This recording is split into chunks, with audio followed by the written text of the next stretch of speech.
The morning mist clung to the rolling hills surrounding Fort Harrison's shooting range like a gray shroud, muffling the sharp cracks of rifle fire that echoed across the valley.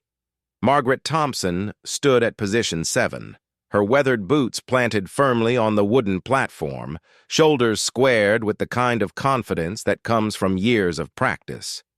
The heavy wool coat she wore hung loose around her frame, its military-style cut obscuring the gentle curves that might have given her away to casual observers.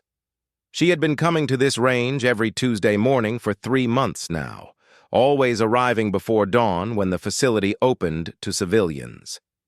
The range officer, Sergeant Williams, had grown accustomed to seeing the quiet figure in the corner, methodically loading rounds and sending them downrange with remarkable precision. He never questioned the paperwork that listed the shooter as Monsieur Thompson, assuming the initials stood for Michael or Matthew, perhaps Mark. Margaret preferred it this way. In 1943, with the war raging across 2 oceans and every able-bodied man either overseas or preparing to ship out, she had found an unexpected freedom in this simple deception. The loose clothing, the pulled-down cap, the deliberate way she kept her voice low and her interactions brief. It all served to maintain the illusion that allowed her to pursue something she had discovered she loved more than anything else in the world. The Garand rifle felt natural in her hands as she adjusted her grip and settled into her shooting stance. Each movement was precise, economical, born from countless hours of practice in the woods behind her family's farm. Her father had taught her to hunt when she was barely tall enough to hold his old Winchester steady, but this was different. This was about accuracy, discipline, the quiet meditation that came with controlling breath and heartbeat and finding that perfect moment when everything aligned. Around her, a handful of other shooters occupied the long firing line. Most were older men, too old for military service, but eager to do their part by honing skills they might need for homeland defense. Others were young soldiers on leave, keeping their marksmanship sharp between deployments. They nodded politely to the slight figure at position 7 when they passed, but nobody lingered to chat. The person at 7 clearly preferred solitude. Margaret chambered her first round of the morning and raised the rifle to her shoulder. Through the iron sights, the target at 200 yards looked impossibly small, but she had been hitting it consistently for weeks now. The secret was in the breathing, in the patience, in understanding that rushing never improved anything. She exhaled slowly, found her natural pause, and squeezed the trigger with the pad of her index finger. The shot broke clean and true. Even before the smoke cleared, she knew it was a good one. The satisfaction that washed over her was something she could never adequately explain to anyone, particularly not to her mother, who still harbored hopes that Margaret would abandon these masculine pursuits and focus on finding a suitable husband before all the eligible men were either killed or married to someone else. But Margaret had discovered something about herself in these early morning sessions that transcended social expectations. She was good at this, really good. Better than most of the men who came to the range, though she was careful never to let her superior skills become too obvious. She had learned to miss, occasionally, to ask for advice she didn't need, to maintain the careful balance that kept her secret safe. The deception hadn't been planned. It had started by accident when she first filled out the registration forms with her usual quick scrawl, and the clerk had automatically assumed Monsieur Thompson was male. Something had stopped her from correcting the mistake. Perhaps it was the way the clerk's demeanor had remained professional and respectful, so different from the patronizing tone she encountered everywhere else when people learned she was interested in firearms. As the weeks passed, she had refined the disguise without really thinking of it as such. The loose clothing came naturally. She had always preferred practical garments over fashionable ones. Keeping her hair pinned up under a cap was simple enough.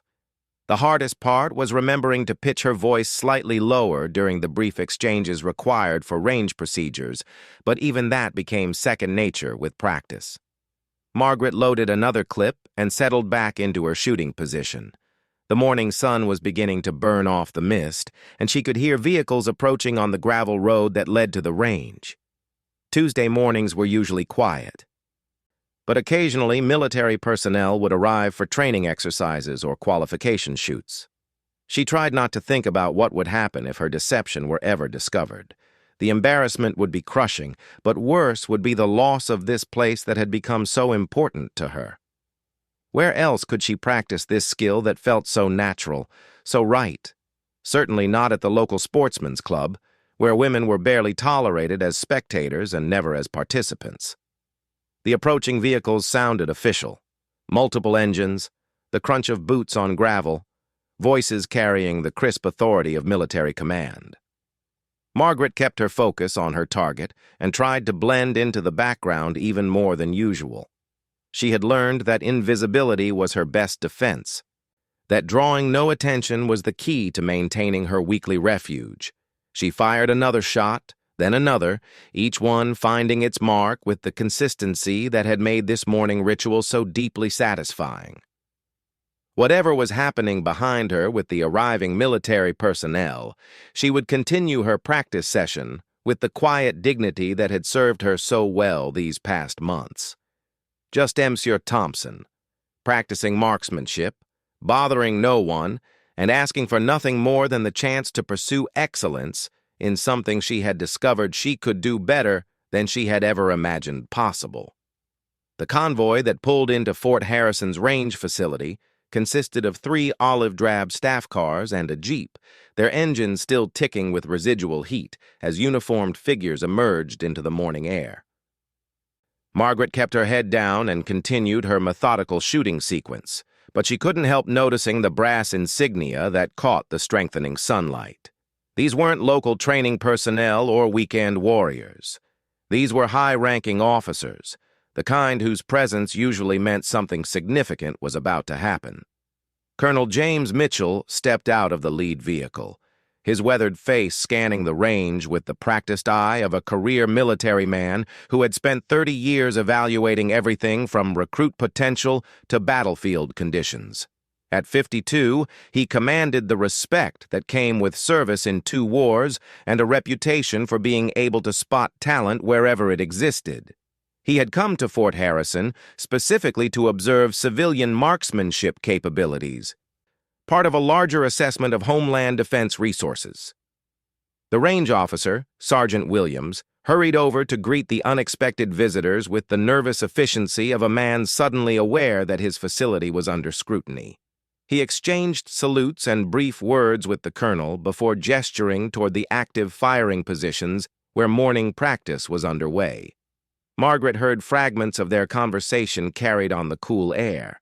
Something about civilian preparedness, evaluation metrics, potential auxiliary programs. She forced herself to maintain her steady rhythm of loading, aiming, and firing, even as her awareness of the observers intensified.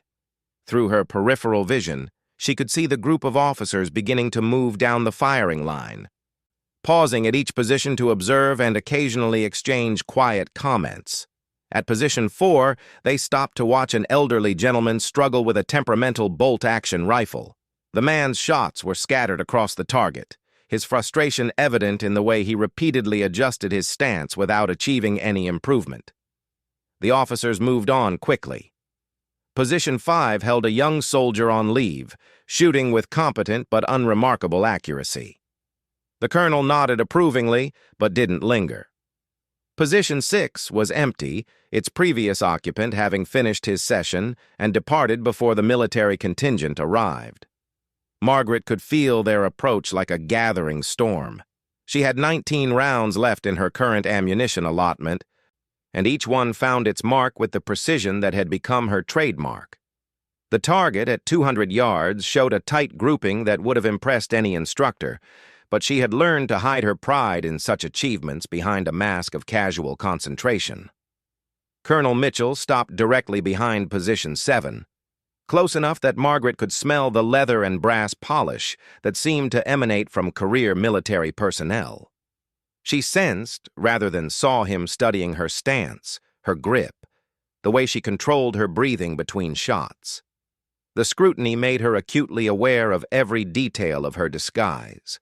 The cap pulled low, the loose jacket, the carefully maintained posture that suggested masculine confidence rather than feminine grace.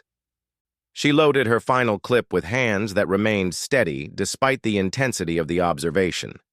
8 more shots to complete her morning session, and then she could gather her gear and disappear into anonymity once again. The colonel remained behind her, and she could hear him murmuring something to his aide, though the words were too quiet to distinguish. Margaret raised her rifle for what she intended to be her penultimate shot of the day. The target downrange wavered slightly in the strengthening breeze, but she had learned to compensate for such variables. She found her breathing rhythm, let half her air out, found that perfect pause between heartbeats, and began her trigger squeeze. The shot broke exactly as she had visualized it, and she was already beginning to work the bolt for her final round when she felt a presence moving closer.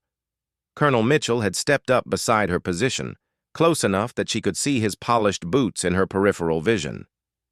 "Outstanding shooting, son," he said, his voice carrying the authority of decades in command. "That's some of the finest marksmanship I've seen from a civilian shooter." Margaret nodded her acknowledgement, not trusting her voice to maintain its carefully practiced lower register. She loaded her final cartridge and raised the rifle again, hoping to finish her session and escape before any further interaction became necessary. But as she settled into her shooting stance for the last shot, she felt the colonel lean closer. His presence was both commanding and oddly paternal, and when he spoke again, his voice had dropped to a confidential whisper that only she could hear. "Your secret is safe with me, miss," he said quietly, the words hitting her like a physical blow. "But after you fire that last round, I'd appreciate a moment of your time." Margaret's hands trembled almost imperceptibly, and she had to lower the rifle for a moment to regain her composure.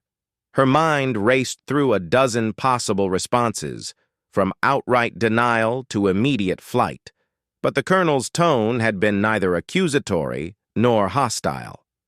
If anything, there had been a note of admiration in his whispered words.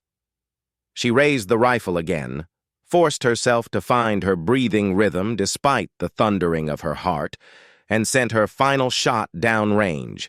It struck the target center mass, maintaining the consistency that had apparently given her away to eyes more observant than those of Sergeant Williams.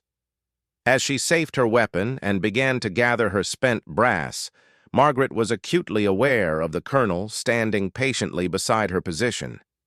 His aide and the other officers had moved on to observe the remaining shooters, leaving the 2 of them in relative privacy despite being surrounded by the activities of the range.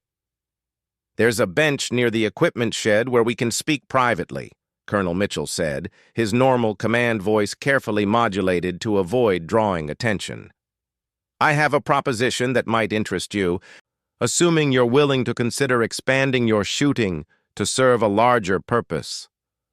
Margaret finished collecting her equipment with movements that felt mechanical and disconnected from her racing thoughts. 3 months of careful deception, and it had taken this experienced officer less than 10 minutes of observation to see through her disguise. She wondered what had given her away.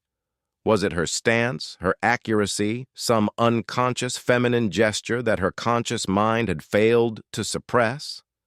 As she walked toward the indicated bench, rifle case in hand, Margaret realized that her quiet Tuesday morning refuge was about to disappear forever. The only question now was whether what replaced it would be an ending or a beginning she could never have imagined. The wooden bench behind the equipment shed offered a view of the rolling Pennsylvania countryside that stretched beyond Fort Harrison's boundaries, but Margaret found herself unable to appreciate the scenery as she sat rigidly beside Colonel Mitchell. Her rifle case rested against her knees like a security blanket, though she understood that the comfort it had provided for 3 months was now permanently altered. Colonel Mitchell studied her with the same careful attention he had given her shooting, but his expression remained kindly rather than judgmental. When he finally spoke, his voice carried the measured tone of a man accustomed to handling delicate situations with discretion. "I've been in the Army for 30 years, he began, "and I've learned to notice details that others might miss. Your shooting stance is textbook perfect. But it's not self-taught. Someone with real expertise trained you, and they trained you well. Your breathing control is exceptional. Your trigger discipline is better than most soldiers I've worked with. But what really caught my attention was the way you police your brass and maintain your equipment. That kind of care comes from genuine respect for the craft." Margaret found her voice, though she kept it low and careful. "My father taught me to hunt when I was young. He was very particular about proper technique." "Your father must have been quite a marksman himself," the colonel observed. "But hunting and precision target shooting are different disciplines. You've clearly spent considerable time developing skills that go well beyond what most hunters need." She nodded, feeling the weight of secrets she had never shared with anyone beginning to press against her carefully constructed reserve. "After he died, I found his old Army manuals in the attic. He served in the Great War, though he never talked about it much. I taught myself from his books and practiced in the woods behind our farm." Colonel Mitchell leaned forward slightly, his interest clearly piqued. "What was your father's unit?" "3rd Infantry Division. He was a sniper," Margaret replied, the pride in her voice unmistakable despite her attempts to remain guarded. "The Rock of the Marne," the colonel said with genuine respect. "I served with some 3rd Division men in France. They were among the finest soldiers I ever knew." He paused, studying her face with renewed interest. "And now his daughter has inherited his gift." Margaret felt tears threatening for the first time since her father's funeral 2 years earlier. He would have been proud to know his training methods worked so well, even secondhand. "I believe he would be," Colonel Mitchell agreed. "Which brings me to why I wanted to speak with you privately. The war has created opportunities for service that didn't exist before, including opportunities for people whose talents might have been overlooked under normal circumstances." He reached into his jacket pocket and withdrew a manila folder, which he placed carefully on the bench between them. "I'm involved in developing training programs for auxiliary personnel, civilians whose skills could prove valuable to the war effort in specialized roles. Your marksmanship ability is exactly what we need for a particular program I'm establishing." Margaret stared at the folder without touching it, her mind struggling to process what the colonel was suggesting. "I don't understand. Women aren't allowed in combat roles." "Combat, no," Colonel Mitchell confirmed. "But instruction, yes. We're establishing training facilities where experienced marksmen teach shooting skills to new recruits before they ship overseas. The washout rate for marksmanship training has been higher than we'd like, and we need instructors who can identify and correct fundamental problems quickly." He opened the folder to reveal official-looking documents and what appeared to be a job description. "The pay is good, the work is important, and it would be conducted at facilities where your gender wouldn't be an issue because it would be part of your official qualification." Margaret picked up the papers with hands that had steadied considerably since their conversation began. The position description outlined responsibilities that seemed almost too good to be true: teaching marksmanship fundamentals, developing training curricula, evaluating recruit potential. It was everything she had discovered she loved about shooting, elevated to a level where it could make a real difference. "Why me?" she asked, looking up from the documents. "Surely there are qualified men available for this kind of work." Colonel Mitchell smiled for the first time since their conversation had begun. "There are, but most of them are needed in other roles. Beyond that, you've demonstrated something that's actually quite rare: the ability to achieve consistent excellence while maintaining humility about your skills. You've been coming to this range for months, shooting better than anyone else here, but you've never made a show of it. That suggests you understand that teaching is about helping others improve, not about demonstrating your own superiority."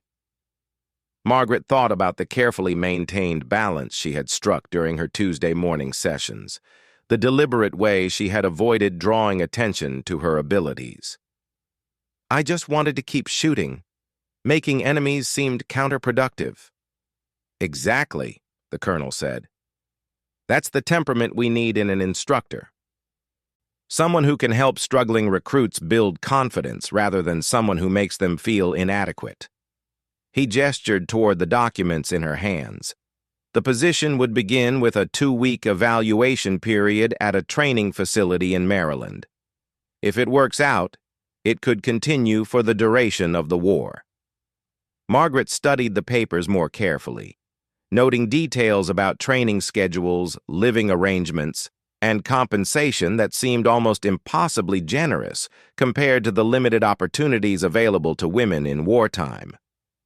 What about my disguise? Would I need to continue pretending to be someone I'm not? Not at all, Colonel Mitchell assured her. The facility where you'd be working employs both male and female instructors. Your qualifications would speak for themselves, regardless of your gender. In fact, some of our most effective instructors have been women who bring a different perspective to teaching marksmanship fundamentals. The morning sun had burned off the last of the mist, and the range behind them was becoming busier as more civilian shooters arrived for their weekly practice sessions. Margaret realized that whatever decision she made in the next few minutes would fundamentally change the trajectory of her life. I'd need time to think about it, she said finally. Of course, Colonel Mitchell replied, standing and straightening his uniform. Take a week to consider the opportunity. If you're interested, report to Sergeant Williams next Tuesday with a signed copy of the acceptance form. He'll have instructions for travel arrangements and additional paperwork. As he prepared to rejoin his aide and the other officers, the colonel paused and looked back at Margaret with an expression that combined professional respect with something approaching paternal pride. Your father trained a fine marksman, he said quietly, but more importantly, he raised a daughter with the courage to pursue excellence even when the path wasn't easy. The Army could use more people with that kind of determination. Margaret sat alone on the bench for a long time after the military convoy departed, watching the civilian shooters continue their Tuesday morning routines. She thought about her father and the skills he had unknowingly passed on to her through his old manuals and her own stubborn persistence. She thought about the freedom she had found in her weekly disguise and the larger freedom that Colonel Mitchell was now offering. Most of all, she thought about the possibility that her greatest talent might finally have found its true purpose in service of something far more important than her own quiet satisfaction with a well-placed shot.